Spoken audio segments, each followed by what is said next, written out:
प्रेम से बोलिए सूरज भगवान की जय। प्यारे भक्तगणों, आज है रविवार का दिन और आज का दिन सूर्य नारायण को समर्पित है। इसलिए आइए श्रवण करते हैं सूर्य नारायण की व्रत कथा।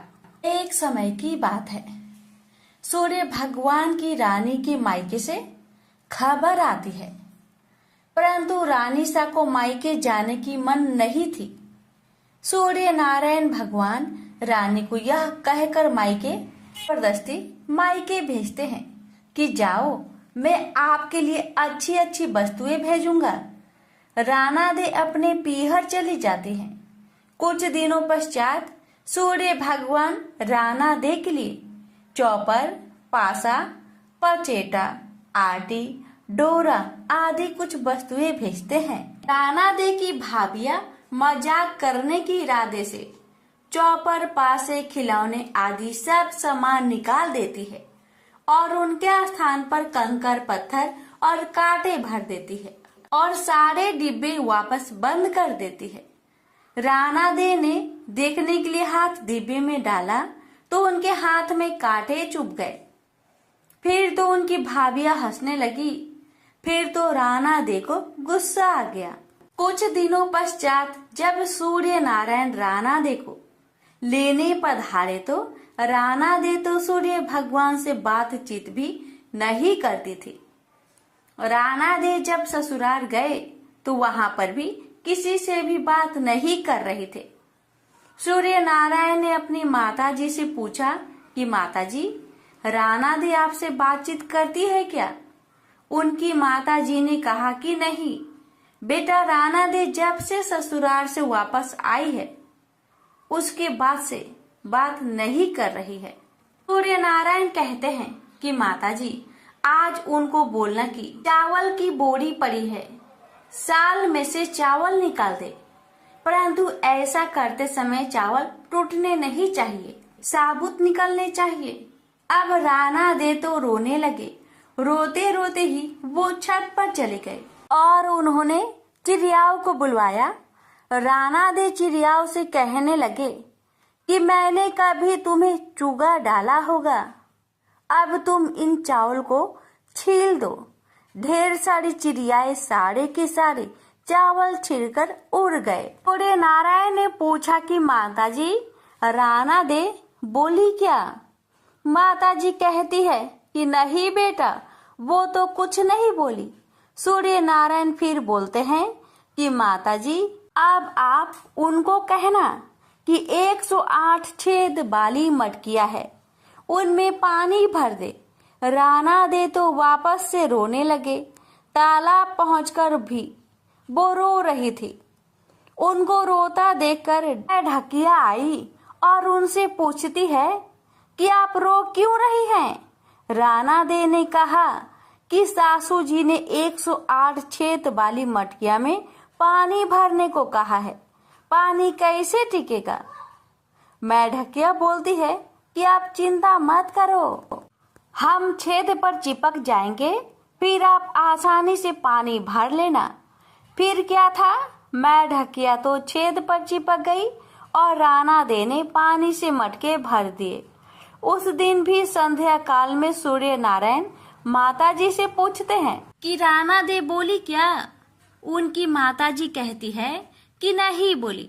सूर्य नारायण कहते हैं कि कल आप उनसे बोलना कि बाग में उनके मासी जी आई हुई है जो मिलने जाए, और उनसे जा भी बोलना कि जिस तरह चरमू बिखरे हुए हैं उधर जाए। अगले दिन सूर्य नारायण रास्ते में औरत का रूप बनाकर घूंघट निकालकर बैठ गए और जब राना दे उस तरफ आए तो सूर्य नारायण औरत का रूप धरकर ही बैठे बैठे रोने लगे। राना दे ने कहा, क्यों रो रही हो?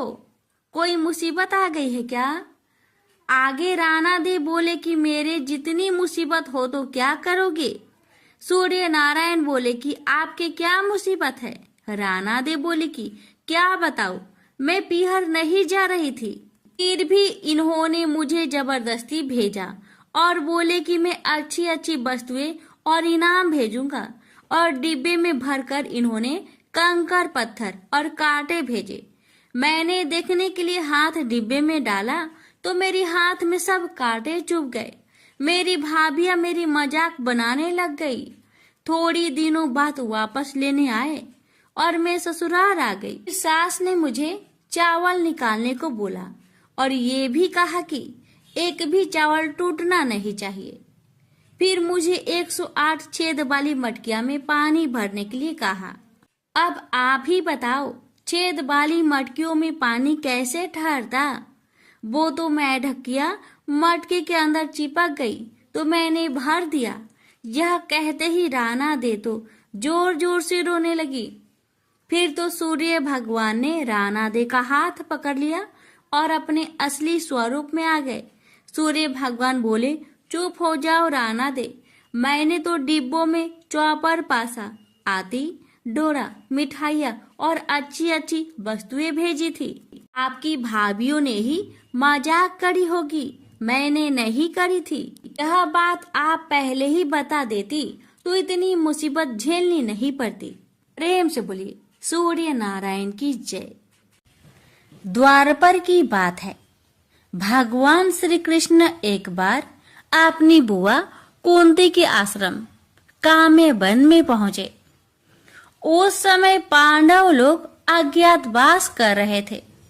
भगवान कृष्ण ने कहा, बुआ जी, मैं तुम्हें वनवासी भेष में देखकर दुखी हो जाता हूँ। मुझे सदैव इस बात की चिंता लगी रहती है कि पता नहीं कब दुष्ट दुर्योधन का प्रहार तुम्हारे ऊपर हो जाए। अतएव इस विपत्ति से छुटकारा पाने के लिए तुम भगवान सूर्य नारायण की आराधना करो। भगवान सूर्य ही सभी जीवों के नियंता और प्राण हैं। उनके तेज से ही जीवों का उद्धार होता है। भगवान कृष्ण ने बतलाया कि एक बार शंकर जी से पार्वती जी ने कुछ पूछा था, उसे मैं तुमसे बतलाता हूँ। शिव जी ने पार्वती जी से कहा, यदि तुम इस बात की जानकारी प्राप्त करना चाहती हो तो मथुरापुरी में जाओ। कहा, सूर्य पुत्री यमुना जी की धारा प्रभावित होती है। यमुना के तट पर ऋषि, महर्षि, मुनि आदि निरंतर तपस्या रत रहते हैं। भगवान रुद्र की आज्ञा से पार्वती जी कालिंदी यमुना तट को चल पड़ी। कुछ ही दूर जाने पर उन्हें रास्ते में रोती बिलखती एक स्त्री दिखाई पड़ी। उसने बतलाया कि उसका नाम कुसुमवती है और उसका निवास कुसुमाकर वन के बीच में है। संतानहीनता होने के कारण उसके पति बसंत ने उन्हें त्याग दिया है और इस प्रकार वह निराश्रिता हो गई है। पार्वती जी उस स्त्री को साथ ले आगे चली गई। उन्हें रोती हुई एक दूसरी स्त्री मिली। उसने बताया कि मेरा नाम गंगा है। मेरे पति महाराज शांतनु ने पुत्रों के जीवित न रहने के कारण मुझे अपमानित किया, जिससे मैं दुखी होकर घर चली आई हूँ। इसी प्रकार थोड़ी दूर जाने पर मधुबन में माधवी नाम की एक स्त्री और मिली, जो पति के वैभव का नाश होने के कारण घर से निकाल दी गई थी। इनके अंतरल आगे जाने पर कुमुद वन में कुमुदा नाम की स्त्री से भेंट हुई, जिसके पति को राजा ने बंदी बना लिया था और वह व्याकुल होकर विलाप कर रही थी। उन सभी स्त्रियों को साथ लेकर पार्वती जी यमुना तट पर जा पहुंची। उस तट पर पूजन उत्सव देखकर पार्वती जी ने ऋषि पत्नियों से पूछा कि यह किस देव की आराधना हो रही है, इस पूजन का विधान और फल क्या है। उनकी बात सुनकर एक ऋषि पत्नी ने कहा यह जगत पिता सूर्य नारायण का व्रत है और सभी मनोरथों को पूर्ण करने वाला है। इस व्रत को करके प्रत्येक नर नारी अभीष्ट सिद्धि प्राप्त होती है। तुम्हारी भी यदि कोई वांछा हो तो इस व्रत को करके प्राप्त करो। ऋषि पत्नियों से ऐसी बात सुनकर पार्वती जी अत्यंत प्रसन्न हुई और उस व्रत के विधान का फल को जानकर शिव जी के पास लौट आई। पार्वती जी ने इस व्रत को करके विघ्न नाशक गणेश जी जैसे पुत्र को प्राप्त किया। प्रेम से बोलिए सूर्य नारायण की जय। सूरज भगवान रोज उठते और जग में प्रकाश देने चले जाते। एक दिन भगवान को लगा कि राना दे सूखती चली जा रही है, तो राना दे से पूछा कि तुम्हारे मन में क्या है। राना दे बोली, मेरे मन में खीर खाने के भोजन की इच्छा है। भगवान बोले, मांगा भी तो क्या मांगा, ये तो हम रोज खाते हैं। राना दे बोली, भगवान आप खीर खांड के भोजन जिमते हो, मैं तो खट्टी रब जिमती हूँ। भगवान बोले, राना दे तुम झूठ बोलती हो, एक जैसा भोजन मेरी माँ हमको देती है। राना दे बोली, सुबह आप मेरी थाली लेना, मुझे आपकी थाली देना। दूसरे दिन जिमते समय भगवान ने पानी के गिलास को टक्कर देकर गिरा दिया। माताजी बोली, तुम मत उठो, मैं दूसरा गिलास भर देती हूँ। माताजी गए, इतने में भगवान ने थालियां बदल ली। राणा दी ने तो जल्दी ही खीर खांड के भोजन कर लिए, पर सूरज भगवान को खट्टी रात भाई नहीं और थाली पर बैठे रहे। माताजी बोली, आज इतनी देर क्यों लगी? भगवान बोले, आज तो खीर खांड खट्टी लग रही है। माताजी बोली, राणा दी की थाली आपने क्यों ली? भगवान कहने लगे, माँ अपने घर में आप 2 जने और मैं जिसमें भी 2 भात, मैं नियम पालन करने वाला और मेरे ही घर में ऐसा होता है तो दुनिया में क्या होता होगा। घर में सबका खाना एक जैसा बनाओ। यहाँ से वो कुम्हार के घर गए और बोले, 2 पेट की हांडी किस कुम्हार ने बनाई? रतन कुमार को लगा कि आज तो भगवान आए हैं। माताजी तो 1 टका देती थी, ये तो 2 टका देंगे। और कुम्हार बोले, मैंने बनाई।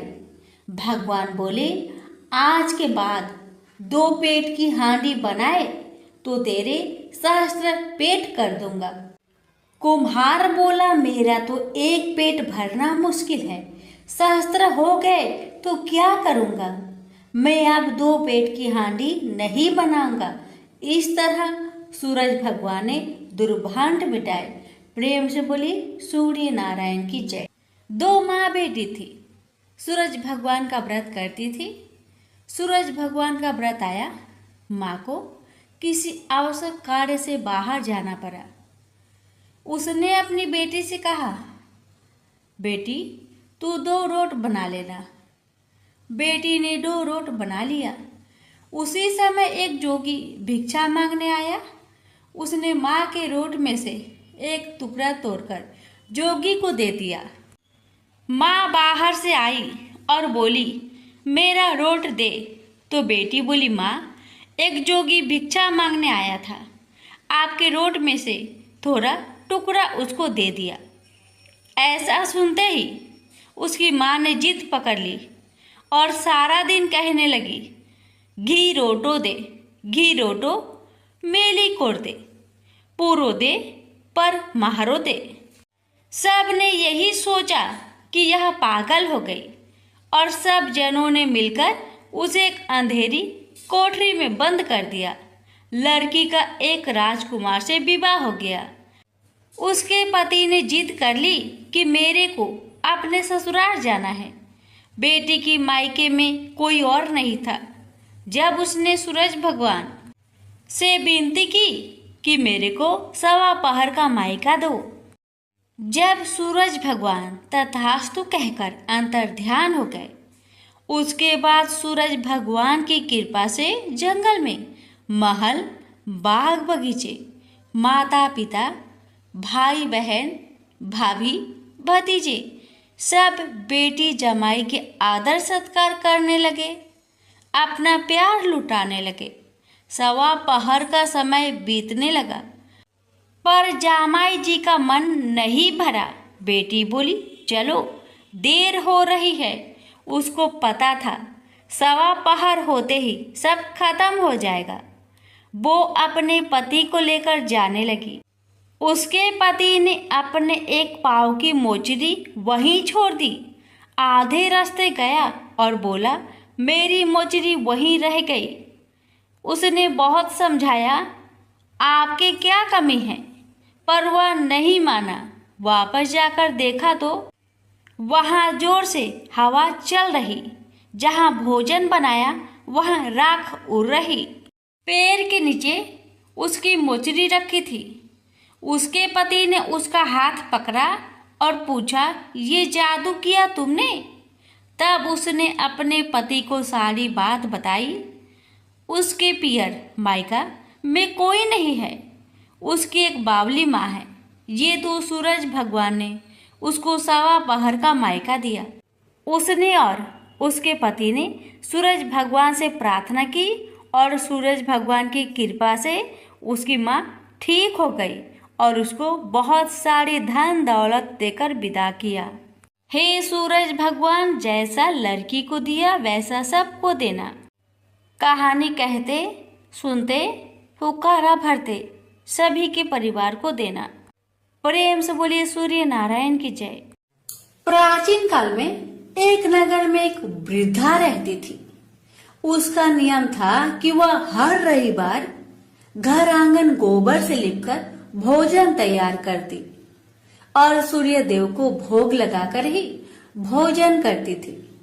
ऐसा व्रत करने से उसका घर अनेक प्रकार से धन्य धान्य से पूर्ण हो गया। श्री हरि की कृपा से घर में किसी प्रकार की विघ्न या दुख नहीं था। सब प्रकार से घर में आनंद रहता था। इस तरह कुछ दिन बीत जाने पर उसकी एक पड़ोसन, जिसकी गौ का गोबर वह वृद्ध लाया करती थी, विचार करने लगी कि यह वृद्ध सर्वदा मेरी गौ का गोबर ले जाती है, इसलिए अपनी गौ को घर के भीतर बांधने लगे। वृद्धा को गोबर न मिलने से रविवार के दिन अपने घर को न लिप सकी, इसलिए उसने न तो भोजन बनाया न भगवान को भोग लगाया तथा स्वयं भी उसने भोजन नहीं किया। इस प्रकार उसने निराहार व्रत किया। रात्रि हो गई और वह भूखी सो गई। रात्रि में भगवान ने उसे स्वप्न दिया और भोजन न बनाने तथा लगाने का कारण पूछा। वृद्धा ने गोबर न मिलने का कारण सुनाया। तब भगवान ने कहा कि माता, हम तुमको ऐसी गौ देते हैं जिससे सभी इच्छाएं पूर्ण होती है, क्योंकि तुम हमेशा रविवार को गौ के गोबर से लिपकर भोजन बनाकर मेरा भोग लगाकर खुद भोजन करती हो। इससे मैं खुश होकर तुमको वरदान देता हूँ। निर्धन को धन और बाज स्त्रियों को पुत्र देकर दुखों को दूर करता हूँ तथा अंत समय में मोक्ष देता हूँ।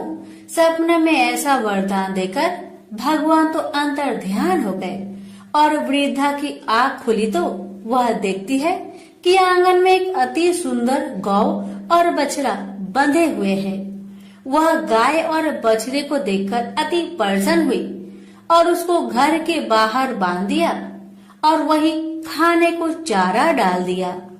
जब उसकी पड़ोसन वृद्धा ने घर के बाहर एक अति सुंदर गौ और बछड़े को देखा तो देश के कारण उसका हृदय जल उठा और उसने देखा कि गाय ने सोने का गोबर किया है, तो वह उस गाय का गोबर ले गई और अपनी गाय का गोबर उसकी जगह रख गई।